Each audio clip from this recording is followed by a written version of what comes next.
গরিব মানুষের বাঁচার কোনো অধিকার নেই। বুকে পাহাড় সম কষ্ট নিয়ে জীবনের প্রতি ভালোবাসা হারিয়ে আর বাঁচতে চায় না নাজিমউদ্দিন।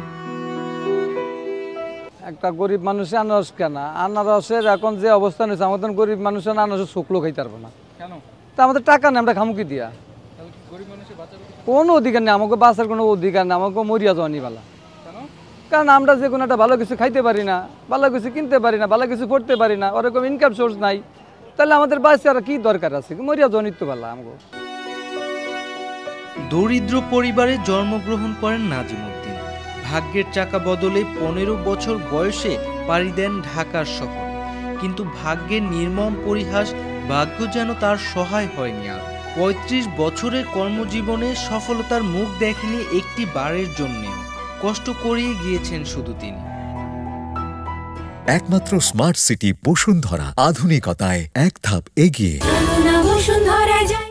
কামারি যে যাই কিছু করি, এদিক দিয়ে সংসারে তেল কিনলে লবণ কিনতে পারি না, লবণ কিনলে ডাল কিনতে পারি না, ডাল কিনতে গেলে 1 কেজি তরকারি কিনে খাইতে পারি না, এটা মাছ কিনে খাইতে পারি না, তাহলে আমাদের মধ্যে দরকার কি বাসনের?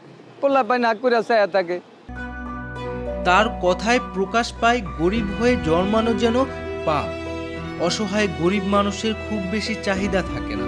সকল অসহায় মানুষ অক্লান্ত পরিশ্রম করে একটু ভালো থাকার জন্য। পরিবারের মুখে হাসি ফোটানোর চেষ্টা করেও বারবার ব্যর্থ হয় গরিব হয়ে জন্মেছে বলে। এদেশে যেন গরিব মানুষের দামই নেই কোনো। যে আমরা যে বাংলাদেশের একজন নাগরিক, আমরা যে বাংলাদেশের মানুষ, যে আমাদের বাংলাদেশের একজন সরকার যে আছে, যে আমাদের বাংলাদেশের গরিবের মিলে একটু আহংকার দিয়া তাকাইবো, সেরকম আহংকার তো আমরা দেখতেছি না বা পাইতেছি না। তাহলে আমরা নাজিমউদ্দিন একজন সংগ্রামী পিতা। ঠিক মতো সন্তানকে 3 বেলা দুমুঠো ভাত খাওয়াতে পারেন না, কিনেও দিতে পারে না কোনো পোশাক, পরিবারের মুখে হাসি ফোটাতেও পারেন না।